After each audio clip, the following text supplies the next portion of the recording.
Like most people in the world, my life has been totally upended by COVID-19. From homeschooling my first grader to canceling a spring break vacation and a trip up to Canada to visit my mom for Easter, to spending the majority of every day inside our house, this wasn't exactly the April that I had anticipated. I've also been responding to a lot of questions about how to cope, whether through apps or journalists who have asked me to provide my expertise, people who have sent me messages on Instagram, or others who have sought me out to give advice via podcasts or webinars. What the bulk of the questions I'm receiving have in common are underlying emotions that people are having difficulty dealing with: anxiety, fear, uncertainty, guilt, and anger, to name a few.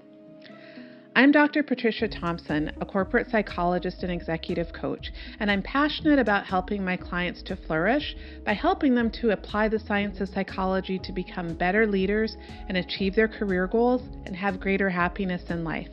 You can find the link to my website in the cards and description. Today, I'm a guest speaker on the Mr. Smart YouTube channel, so subscribe to this channel to learn about smart and intentional living. Now, in my sessions with clients, which now are all done online, which is another unanticipated change, I've heard similar stories. For some, work responsibilities have ramped way up and they're trying their best to avoid burnout as they struggle to balance all that they need to get done in their professional and their personal lives. For others, things have slowed way down. Yet, despite all the extra time, many are still finding it challenging to be productive because the underlying sense of dread and worry in our world is seemingly at odds with creativity, focus, and producing their best work. On a personal level, I've been using the principles of mindfulness to help me to deal with all that is going on these days. Mindfulness meditation, which is something that a lot of people think of when they hear the term mindfulness, has been a godsend. Simply taking the time to get quiet and breathe deeply has been a powerful tool for helping me to relax my body and center myself when I can feel myself getting wound up. Psychologist Jon Kabat-Zinn defines mindfulness as paying attention in a particular way, on purpose, in the present moment, and non-judgmentally. Essentially, this means that to be mindful is to be purposeful about directing your attention.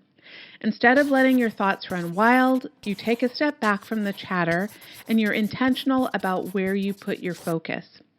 In addition to my meditation, I found that the practices of being present and non-judgmental are incredibly helpful in helping to keep me sane through this time. For example, for the past 3 weeks, I'd been coping pretty well through all of the changes while we've been sheltering in place. Then, on Friday morning, we received the notice that my son's school would be virtual for the rest of the academic year. Although initially I took the information in stride, in the afternoon I noticed that I was experiencing tension in my upper back. From experience, I know that this is how I manifest stress, so I got quiet and I checked in with myself. When I got quiet, I realized I was feeling some anxiety, thinking ahead to 7 more weeks of disrupted schedules and wondering how I would manage it all. At that moment, I decided that I would focus on the present moment.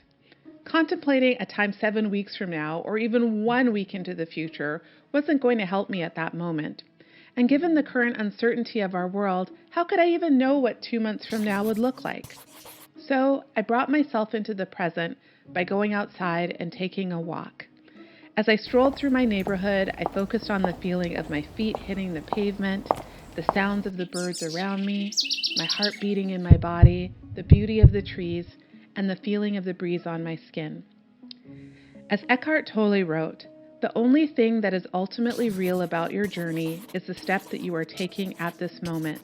That's all there ever is." By bringing myself to the present, I was able to center myself and remind myself that the only power I have is right now. And deciding to take things one step at a time, each moment by each moment, that gave me a sense of peace. Practicing non-judgment or radical acceptance has also been really helpful for me. When you radically accept an experience, you're acknowledging that some things are simply out of your control. On the flip side, when you resist what's happening, it can add additional layers of distress and anxiety to your experience.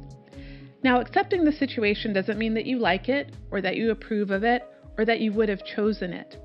but it allows you to stop expending energy wishing that things are different than they are, and that allows you to act and make decisions from a more centered place.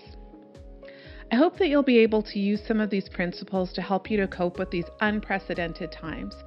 If you're able to, I encourage you to use your time at home as an opportunity to do things you wouldn't normally give yourself the permission to do due to perceived time constraints. So take walks, connect with loved ones near and far via Zoom, eat dinner together as a family, or practice self-care. If, on the other hand, your schedule has ramped up due to COVID-19, I encourage you to breathe deeply, bring yourself in the present moment, and be compassionate with yourself. We will get through this. Now I have 2 questions for you. Firstly, how has the coronavirus impacted life in your part of the world? And secondly, how are you making your time at home more productive during this lockdown? Let us know in the comment section.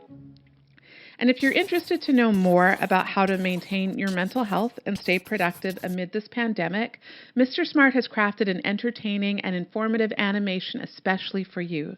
You can conveniently find its link in the card and description. Like and share this video with people you care about most. And yes, don't forget to subscribe to Mr. Smart if you want more videos like this. Live long, smart living.